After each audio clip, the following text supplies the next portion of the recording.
అమరావతికి 30 కిలోమీటర్ల దూరంలో గన్నవరం బ్రహ్మాండంగా ఎయిర్‌పోర్ట్ ఉండంగా, మళ్ళీ అమరావతిలో 5,000 ఎకరాలలో ఎయిర్‌పోర్ట్ కట్టాలి అన్న చంద్రబాబు నాయుడు గారి ప్రభుత్వ ఆలోచనను ఏ కోణంలో చూసినా ఎట్లా పాజిటివ్‌గా తీసుకోవాలో ఎవరికీ అర్థం కాదు సీరియస్‌లీ. దానివల్ల ప్రయోజనం ఉందే వాళ్ళకి తప్పితే. ఈ క్రమంలో తాజాగా సాక్షిలో ఒక సంచలనమైనటువంటి కథనం రాసుకుంటూ వచ్చారు. గన్నవరం ఎయిర్‌పోర్ట్‌కి సర్కారు ఉరి అని. కొత్తగా అమరావతిలో 5,000 ఎకరాల విమానాశ్రయానికి శ్రీకారమని, నిన్నటిదాకా గన్నవరం కూడా అమరావతిలో భాగమేనని ప్రచారం చేశారని, ఈ గన్నవరం ఎయిర్పోర్టు విస్తరణకు 4,000 కోట్లకు పైగా వ్యయం చేసి, ఇప్పుడు టెర్మినల్ పనుల టెండర్లను రద్దు చేసి ఎక్కడి పనులను అక్కడే ఆపేశారని, భూసేకరణ, ఫ్లైఓవర్లు, కొత్త రన్వే, కొత్త టెర్మినల్ ఇలా 4,000 కోట్ల ఖర్చును గంగపాలు చేయడానికి సిద్ధమైపోయారని, ఈ క్రమంలో అమరావతిలో 4,618 ఎకరాల్లో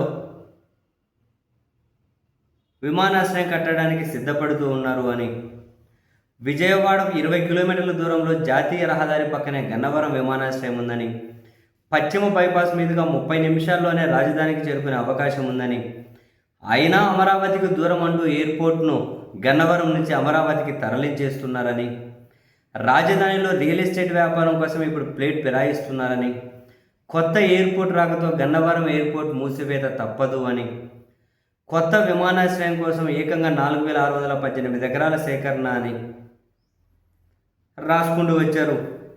అంటే గన్నవరం ఎయిర్పోర్ట్ మూసివేత తప్పదు అని.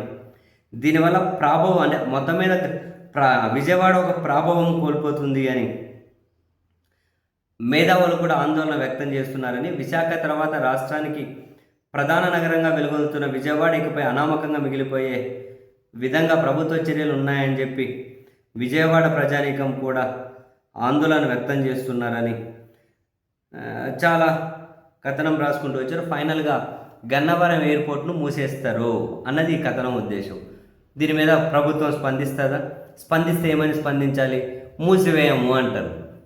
30 కిలోమీటర్ల దూరంలో 2 అంతర్జాతీయ విమానాశ్రయాలు సాధ్యమా? అంత పాసిబిలిటీ ఉందా? అంత జనం ఉన్నారా అక్కడ? ఇంత ముందే మాట్లాడుకున్నట్లు కర్నూలు జనం వెళ్ళాలంటే బెంగళూరు, హైదరాబాద్ వెళ్తారు. అనంతపురం వెళ్ళాలంటే బెంగళూరు వెళ్తారు. తిరుపతి వెళ్ళాలి అంటే బెంగళూరు, మద్రాసు వెళ్తారు.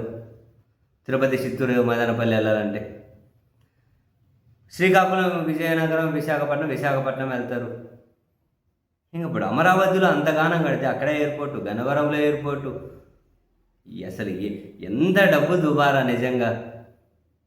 ఏమన్నా అంటే అభివృద్ధి నిరోధకులు, వ్యతిరేకులు, ద్రోహులు ఏమేమో అంటారు.